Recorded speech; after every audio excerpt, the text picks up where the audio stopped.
2018 has been probably the best year for us as a married couple, probably of our whole lives, just because we found access and we were able to call it our home. We had been looking for a home church for about a year, and we had seen some signs on the road just around town about where Access Church meets. And both of us were like, we should definitely give it a try. And I remember, walking into service and getting one of the bulletins and reading, the first page, and it says, just give us 6 weeks. And, instead of hopping around at different churches for 6 weeks, we decided to just go ahead and give Access Church a go for 6 weeks. And we are so glad that we did. I'd probably say that the series in February, the Blessed Finances, really impact our lives the most. Jason Burns had passed out a book called The Blessed Life, and said that this book will wreck you, and that he had read it multiple times and that it wrecked his life. And I was always up for a challenge, and I'm just thought, there's no way this book is that good. There's no way this book can change me. So I read the introduction and I read the first chapter, and I remember walking to my wife and putting the book down. I said, we'll never not tithe again. And I think the crazy part is I was never a tither before this. God has been nothing short of amazing, because we went from never tithing and always broke to tithing, budgeting everything, living off of less than half of our salary, and started paying off debt. And we've probably paid now just shy of $60,000 in less than a year. And it's so crazy how God just honestly blessed us through the tithe and offering. If you would have told us that 2018 was going to bring so much for us, we would have not believed it. I would have laughed at your face. Yes. From starting to attend Access in January, to becoming members after the Next Steps class, and serving with Access Youth, and going on our first missions trip together to Honduras. Yeah. It's to Access groups, to even just becoming tithers, and getting wrecked in February with the Blessed series. We have been nothing but blessed and wrecked and changed just because of Access in the best way possible. And so we honestly can't wait to continue to take some more next steps with Access Church, because honestly, Access Church is our family now, and we cannot wait to see what's next. It's amazing, isn't it, everybody? And what's so cool to me is that their story is the same story I heard over and over and over from so many of you. I love it. I love seeing people continue to take their next steps in their relationship with Jesus. Well, good morning, everybody. If we haven't met, my name is Jason, and I'm one of the pastors here. You need to know this. If you're here in Lakeland, we're one church that just happens to meet in 2 different rooms. And right now, we're joining our Brandon campus. Will you welcome them with me, everybody, and say hello to your church family? Love you guys so much. Today, we're kicking off a series that I'm really excited about. For 3 weeks, I'm going to get all up in your business, and I want to talk to you about your money, because I really do believe that if you can get the area of your money right, it will change everything else in your life. People say things like, money isn't the root of all happiness. And I get that, but how many of you would like to try? You know what I mean? And so we're going to talk about money for the next few weeks, but here's the reason. Last February, we did a 3-part series called Blessed Finances. You just heard Ray talk about it in the video. And God wrecked some people's worlds in this series. And in that series last year, I gave away a book. It's a book called The Blessed Life. And we gave away hundreds and hundreds of copies of this book. And I would just love for you to get it too. And so this series isn't on the same topic as this, but I'd love for you to get it as a resource, and just really because we believe in being generous. And so today, if you will read this book, if you didn't get one last year, but you'll commit to actually reading it, there should be copies of it for you in the lobby. I would love for you to take it and read it. Now do me this favor. If you're the kind of person who like gets books and you put them on your bookshelf because they look good, but you don't actually read it, don't get it, okay? But if you'll actually read it, I challenge you to read it. And what I believe is you'll experience what Ray said, which is the sense of that there will never be a point in my life where we're not tithing, where we're not putting God first in the area of our finances. And so grab one of these books, because I really do believe it will wreck your world and change your life. Now, here's the heart of this Flourish series. In the Bible, when it talks about your money, it talks about two different ways that we are to take care of our money. The first word is this word tithe. And tithe just means that God gets the first 10% of our money. Not just 10%, tithe means tenth, but tithing to God means that God gets the first 10%. It means that before you pay your bills, before you know if there's going to be any unexpected medical bills or car payments or anything new, you just put God first, because you really do believe that God is your source and God is your provision, not you. But then there's another part about money that so often we don't really talk about. And this is what I want to talk about for the next 3 weeks, which is not just tithing, but really stewarding. Stewarding is realizing that you are not the owner. In fact, everything you have belongs to God. It's all from God. It's all God's. And so when you understand that you are the steward over it, it changes the way you view it altogether. So we're going to talk about that for these next few weeks. And here's my challenge for you. Do whatever it takes to be here for these 3 Sundays in the series, and here's the reason.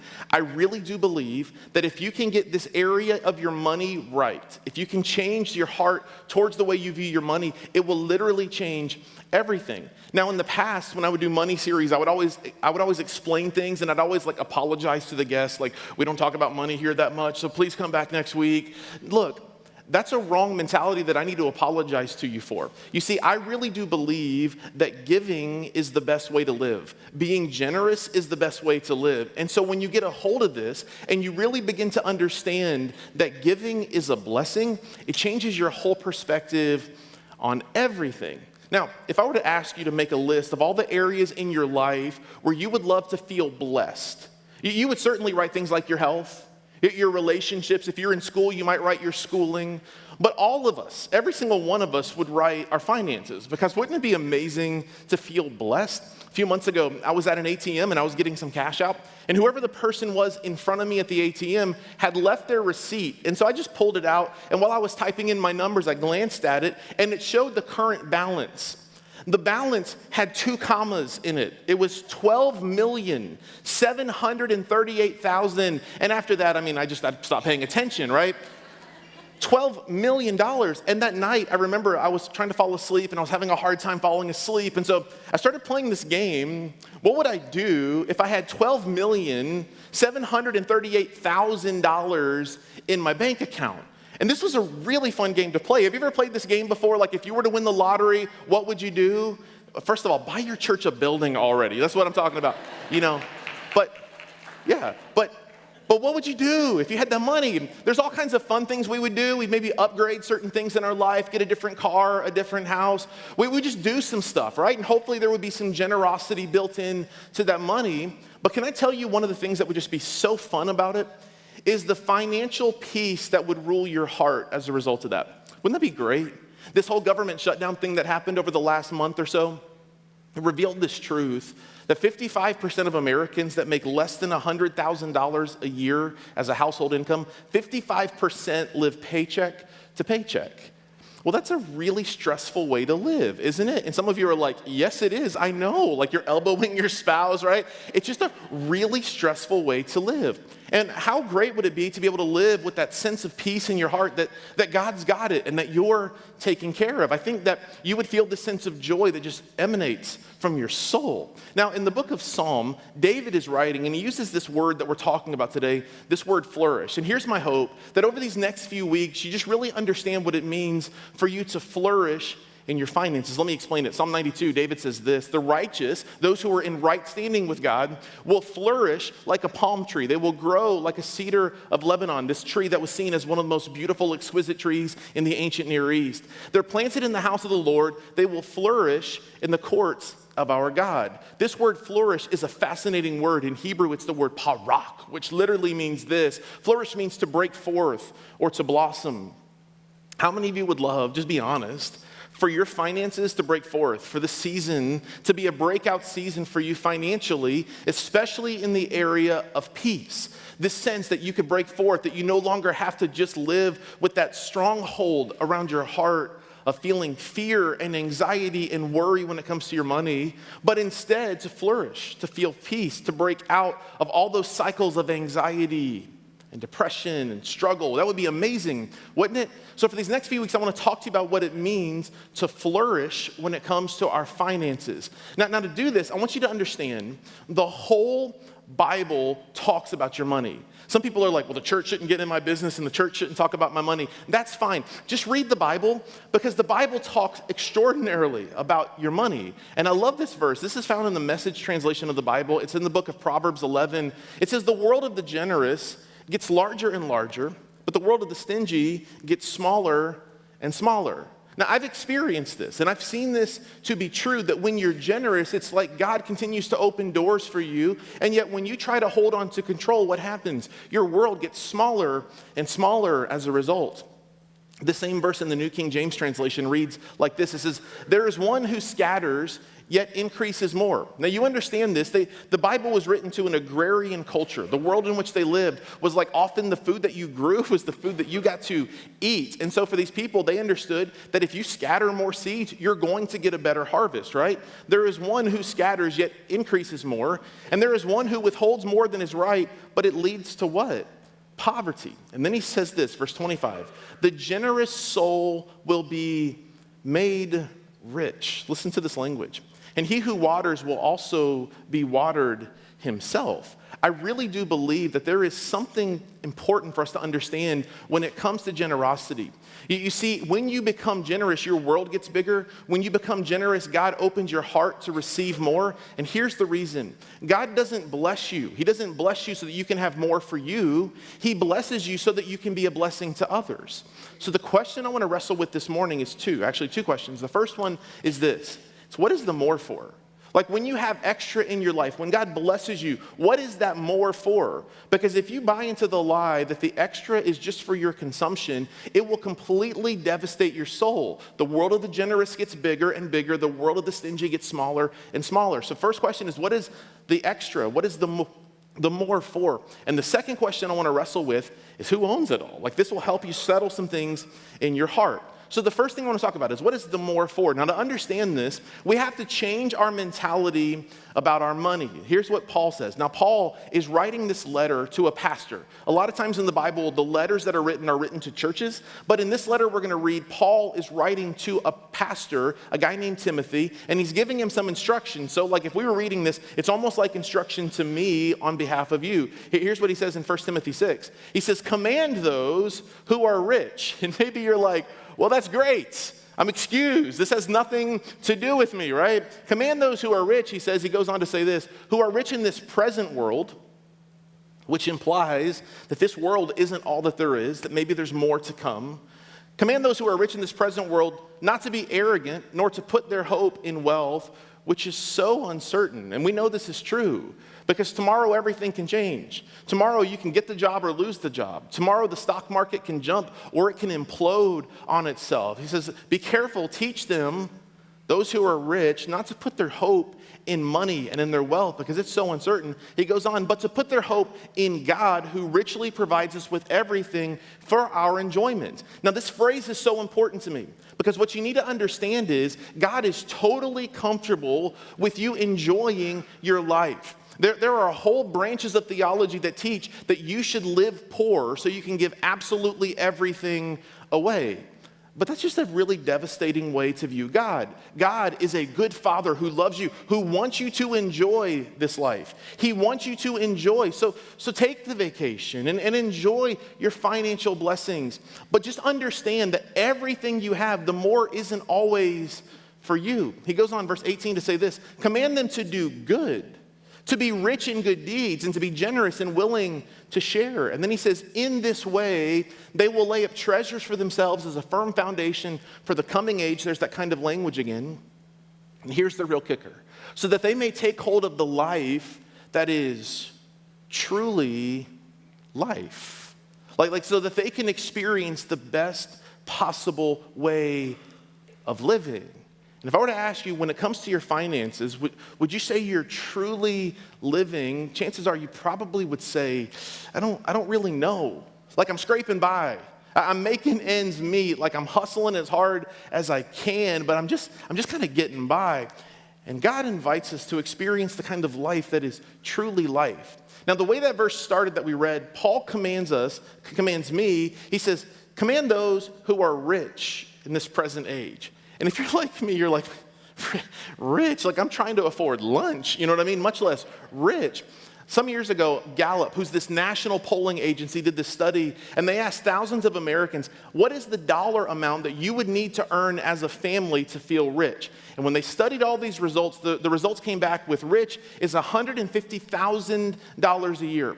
People said that if we made $150,000 a year, we would feel rich. And if you make less than $150,000, that sounds amazing. And that sounds rich, and that sounds like something to aspire to. But then they started looking at the results, and they thought, man, these feel a little skewed. So they went back, and they asked people who made $30,000 to $35,000 a year annual household income. And they asked those how much is rich, and when they did it, they got this result, that rich is actually $75,000. Okay, well, maybe that feels like rich to you. Maybe you have a large family and $75,000 feels like the poverty line. But the funny thing about money is that all of us have a different perspective on it. So then they went out, the same polling agency, they went out and they worked with the readers of a magazine called Money Magazine. Now, I don't get Money Magazine because you probably have to have some to get it. Anyways, and so they asked these business leaders, people who own businesses, how much money would you have to have in liquid assets? Meaning how much cash would you have to have on hand in order to feel rich? And that number is staggering. It's $5 million. Now look, I don't have $5 million. I'm gonna be honest with you. I would feel rich with $5 million. But here's what I know. What I know is if you owned a business and you had $5 million, chances are you wouldn't think that you are rich. Here's the principle of all this. Nobody is rich, but everybody knows somebody who is. Don't we all feel that way? But if you can change your perspective a little bit, here's what you learn. If your household earns $45,000 a year, you are in the top 1% in the world in terms of earning. $45,000 a year. If you're like right out of college and you're living with a roommate and you both make $22,500 a year, your household is in the top 1% in the world in terms of being rich, in terms of being wealthy. And so many of us, we're trying to scrape by, but we don't understand. This is actually a reason that I think that you should go on mission trips every year or two. You say, why? Because I think we get to go be a blessing to people, but God changes our perspective on what we have when we go overseas and we see the poverty that people live in. Every time I go, God opens my heart to be generous in a new kind of way. Why? Because we see how rich and how blessed we actually are. And you say, well, I don't feel rich. Well, the truth is, if you're an American, you're rich. And you know you're rich when you start having these rich people problems is what I'd call it. Like last week, I went to Pennsylvania for a couple days, and I flew, and on the way back, my flight on Delta Airlines, the Wi-Fi, it was kind of spotty. It kind of was working some, and then it just wasn't working some. And I remember calling the stewardess, and I'm like, hey, is something going on with the Wi-Fi? And I just kind of had this moment where I'm like, oh, that's a rich people problem. I'm on an airplane in the air, and my Wi-Fi on my Apple computer isn't working. That's a rich people problem, right? You've got rich people problems. How many of you today went into the room in your house where your clothes live? And you looked at all of your clothes and you thought to yourself, I don't have anything to wear. A whole room in your house just for your clothes to live, right? These are rich people problems. We just have rich people problems. And we need to understand about this. When it comes to your stuff, you need to understand God doesn't want us guilty. He just wants us responsible. When it comes to your possessions and your wealth and your riches and all of your money, God doesn't want you to feel guilty about them. In fact, He invites us to enjoy them. But He just wants us to be responsible with what we have.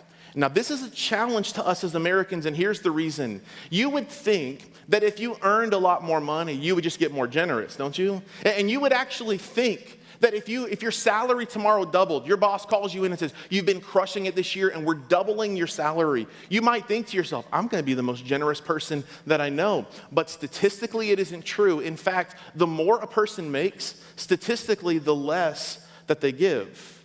And when you think, why is this?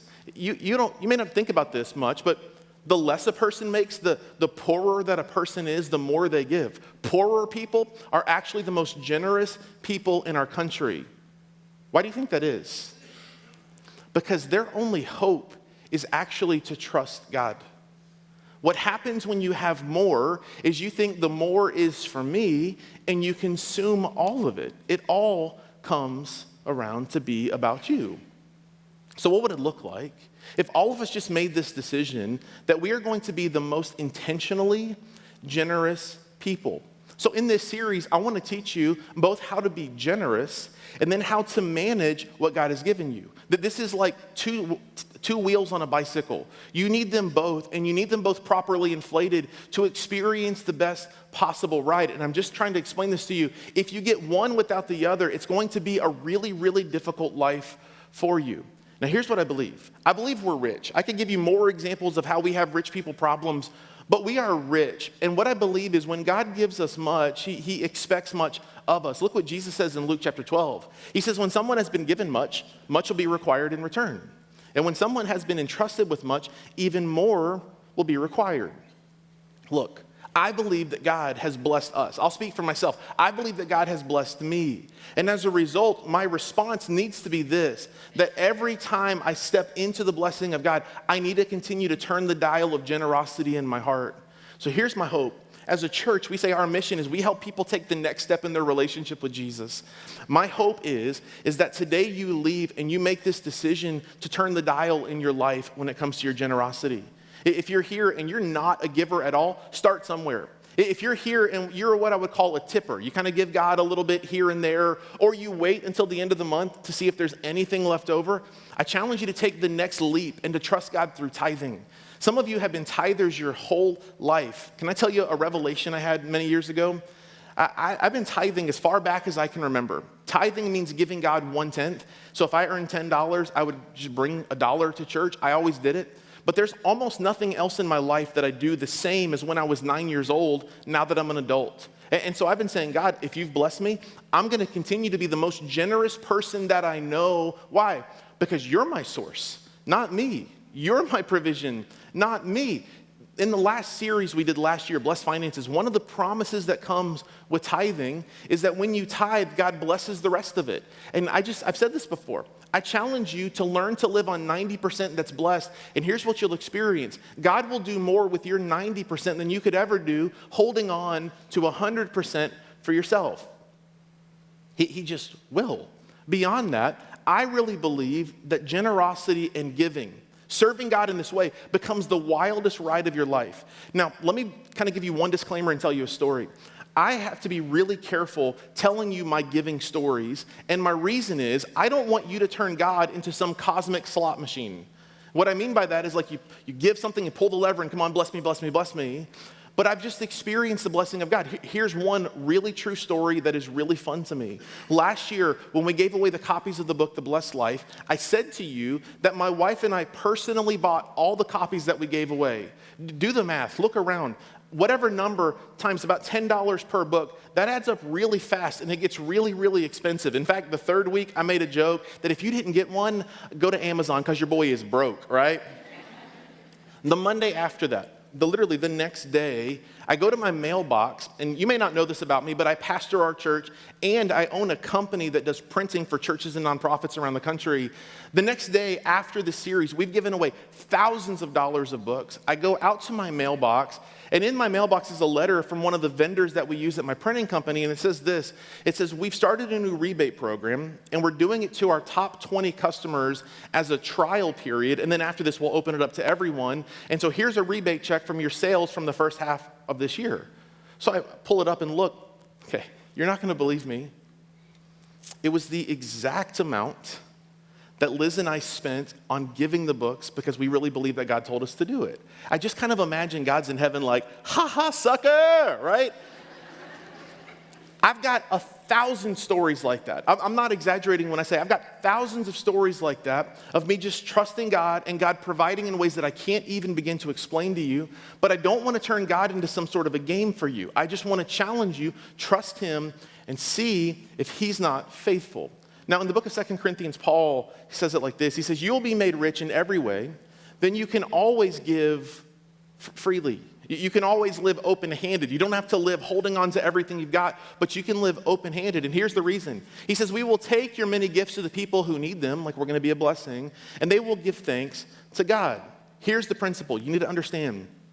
God blesses us so that we can bless others. If you get this twisted, if you start thinking that God blesses you so that you can have more, you miss the whole point of giving. God blesses us so that we can bless others. Let me say it to you like this. I believe God wants you to have more than you have so you can be a bigger blessing to the world around you. If you start thinking that God blesses me so that I can get more things or better things, you miss the point altogether. Instead of raising your standard of living, I believe God invites you to raise your standard of giving.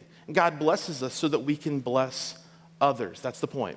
So the first question we wrestle with is what's the more for? And really the more is for you to be a blessing to others. But the second question I really want to wrestle with is this. Who owns it? When it's all said and done, who owns it? Like if you were to pull your phone up right now and you were to log into your bank account or your savings account or your credit union or wherever you keep your money, if you were to log into it and you see that amount, and I don't care if it's $3 or $3 million, if you look at that amount, what do you think about when you look at that bank account? Whose is it? But because the truth is, most of us think all of it is mine, right? Like I earned it. I'm the one who went to work for it. I'm the one who invested wisely and got the investment return on it.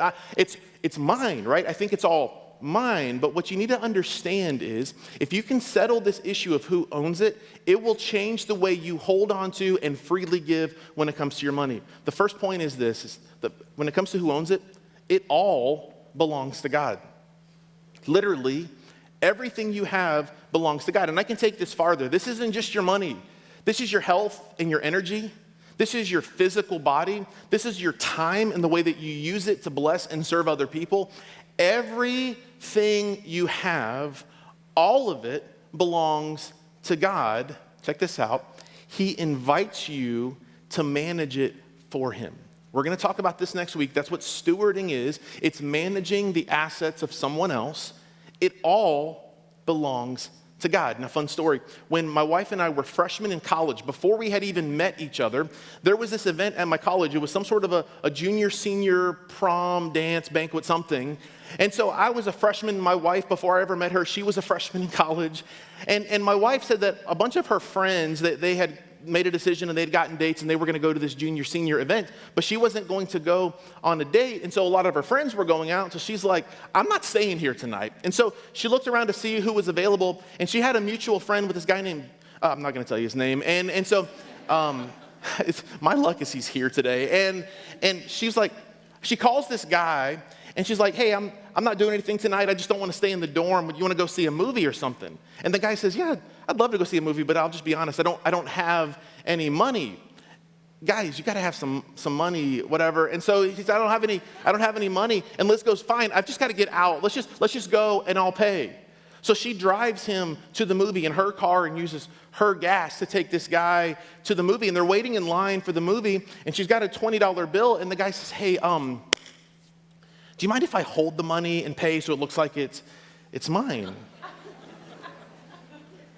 Liz is like, whatever. And she hands the guy the money and he pays. And then he takes the change back and they walk inside. And the guy says, hey, can I get you some popcorn or something? Whose money was it? Right? That was the last time they ever went out, right? Like, open up your wallet, let some fresh air in, bud. You know, like. Why was that moment awkward? Because it wasn't his in the first place. When you begin to understand that everything you have isn't yours, it changes everything. Look what David says in Psalm 24. He says, the earth is the Lord's. Everything around you is the Lord, and everything in it. What stuff? Everything in it. The world and all who live in it, all of it is God's. And so when you begin to settle this ownership debate, it really makes giving a whole lot easier for you. It makes being generous significantly easier for you. Why? Because it's not yours in the first place. In fact, I think some of our language around giving is important. You see, I really do believe in tithing, which means that God gets the first 10%, but I don't believe in giving your tithe. Because you can't give something that doesn't belong to you. It would be no different than if I handed you my car keys and I said, hey, do me a favor, I got to leave for the weekend, but here's my car, drive it around, have fun, and I'll get it back whenever I get back from being out of town. And I come back in town and imagine you've got my car keys and you hold them out and you're like, Jason, dude, I love you. I'm a boy. Here, check this out. I love you so much. I got this for you, and you hand me my keys. You know what I want to do? I don't want to like punch you in the throat one time, right? Why?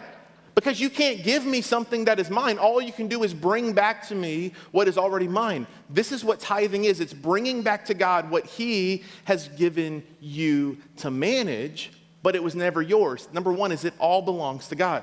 The second thing you need to understand when it comes to your money and who owns it is this. The first is what belongs to God. Now, tithing is this Old Testament word. It's this ancient word. It's not even a Bible word. It's just a word. Tithe literally means tenth. But what God wants is he doesn't just want this, he demands it. God demands to be first in every part of our life. And if I had time to tease this out, I would talk to you about your time and how one of the most important things you can do is give God the first of your day. It's the reason church is so important, because it's giving God the first of your week. But when it comes to your money, so often the tendency is to trust ourselves, to think that we're our source and we're our provision. And so what we do is we might even give God 10%. But so many of us, we wait until after everything is paid. We wait till the mortgage is paid and the car payment is paid and the electric bill is paid. We wait to make sure that there's no unexpected medical bills that come through or any surprises in the mail. And then if there's anything left over, we give God something. But I just want to challenge you, when you begin to understand that he owns it all, it's all his, and he invites you to bring back a portion of it, what does it change for you? It changes everything, and it postures your heart towards trusting him. God commands, he demands to be first. God can't be second in any area of your life. He can't. This is why Jesus says in Luke chapter 6, he says, where your treasure is, there your heart will be. Where your money is, there your heart will be. I've heard pastors say, what you care about, where your heart is, that's where your money's going to be. And Jesus is like, it's not exactly how it works. The way it works is what has your money has your attention. What has your money has your heart. And he demands to be first in your heart. This is a huge deal. I want you to know, look, we're not going to receive another offering. We're not going to trick you at the end of this thing. I just want you to hear, God wants to be first. And the first of everything you have belongs to him. That there's this interesting story in the book of Genesis of these two brothers, the first two brothers, Cain and Abel. And it says both of them bring an offering to God. One's kind of a rancher, one is more of a farmer. And they bring God some sort of an offering, and God accepts one and he rejects one. And as a kid, I never understood why. He rejects the vegetables. I used to think that God rejected it because, God's into keto or something and he wants the meat. That's not it, but check this out. Here's the secret is right here, verse 3. In the course of time, Cain brought some of the fruits of the soil as an offering to the Lord. Now, pause here. Go back if you would.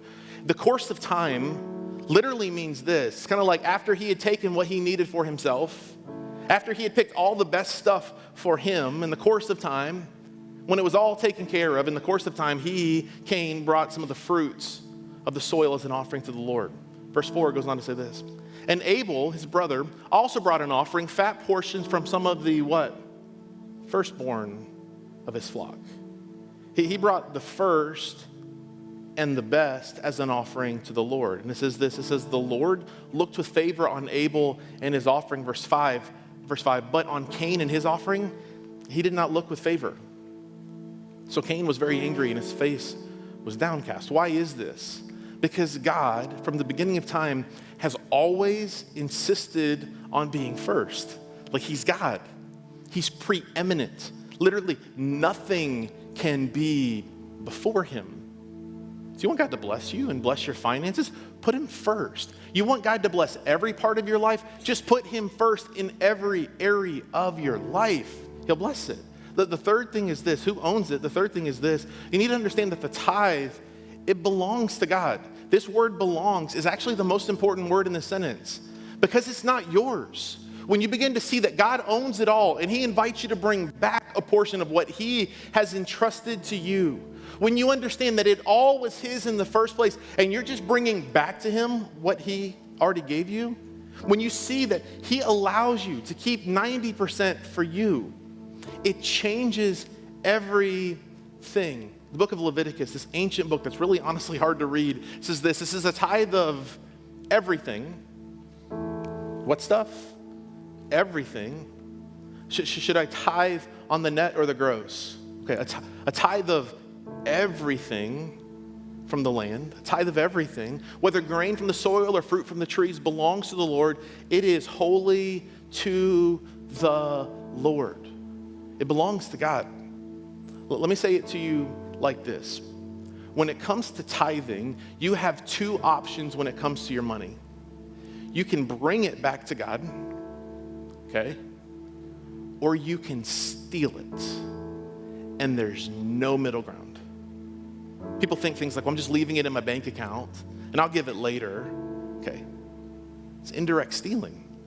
You can bring it or you can steal. Last year when I taught the series, I said, how weird would it be if we're passing the offering buckets? People are giving because they really believe that God is their source, and so they're giving. And you look down the row and you've put your money in, and you look down the row and some idiot is pulling money out and sticking it into his pocket. We would say, what is wrong with that person? It's not just stealing, it's stealing what is God's. When it comes to God's money, you need to understand about me. I am so careful with it because it's God's. Who would steal God's money, right? But when you leave it in your bank account for you, it's essentially the same thing. Now look. My heart is that you will walk in the blessings of God in every part of your life. Your health, your marriage, your relationships, your friendships, your parenting. In every part of your life, I hope you'll be blessed by God. But if you can get this area right, it literally changes everything. So I invite you to go on the greatest adventure of your life with God and to trust him in the area of your finances. I'll end with this thought. All throughout Scripture, God makes promises. This is something you need to understand. A lot of times, we make up stuff and we attach it to God. You say, what do you mean? Well, we'll say things like, well, I'm in this relationship with this girl and I don't know how it's going, so you know what, I'm gonna test God in this area of my relationships, which is cool, right? That sounds like a great idea. Except that idea is not in the Bible. Don't do that. The only area God invites you to test him is in the area of bringing, not giving, bringing back to him. God says in Malachi chapter 3, bring your whole tithe to the storehouse, that's your church, and see if I won't open the windows of heaven and pour out so much blessing on you that you can't contain it. And right in the middle of those two phrases, he says, test me in this, says the Lord. So I challenge you to put God to the test. I challenge you to go on the craziest adventure of your life. Listen, God's economics make no sense to me at all. I don't understand how giving 10% equals more. I just know that when you trust God in this way, God becomes your provision, God becomes your source, and it changes everything. Some of you need to get in the car today with your spouse or your boyfriend, your girlfriend, or whoever you rode here with today. You just need to have this honest conversation. Do you think we own it? Do we think it's ours? What's the more for? And I believe if you can get a hold of this principle, it will literally change everything. Now, I'm going to pray for you in just a moment, but here's my challenge. Come back these next 2 Sundays, join me, and let's dig in deeply together, and let's experience what it means to be crazy, audaciously, ridiculously generous, and to be unbelievable stewards of what God has given us to manage. Let's be generous and let's be stewards. Let's be generous and let's be responsible, and let's see what God does. Now, let me end with one last thought and we're done. This is not a Christian get-rich scheme. If you leave here and you feel like they're tricking us, if you leave here and you feel like we're manipulating you in any way, shape, or form, listen to me. We received the offering a long time ago. We're not going to shake you down at all. That's not our hope at all. I don't want something from you. In fact, check this out. We budgeted this year for our church on what came in last year. We didn't even account for growing, and we're growing like crazy right now. We don't need you to give. This isn't for us. This is for you. I want you to flourish. I want you to feel the peace that comes when you understand that God is your provider and not you, because it changes everything. Would you bow your head and would you close your eyes with me today? I want to pray for us. God, this one is so hard to take the first step on.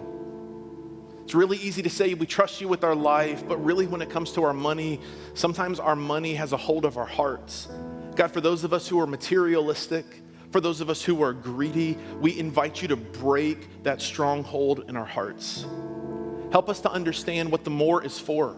It was never for us, it was always to be a blessing. So God, may we be a blessing to the world around us. And secondly, help us to understand that it's really easy to trust when we understand that it's not ours in the first place. God, help us to look at our bank account, our resources, whatever we have, and to realize it is all yours.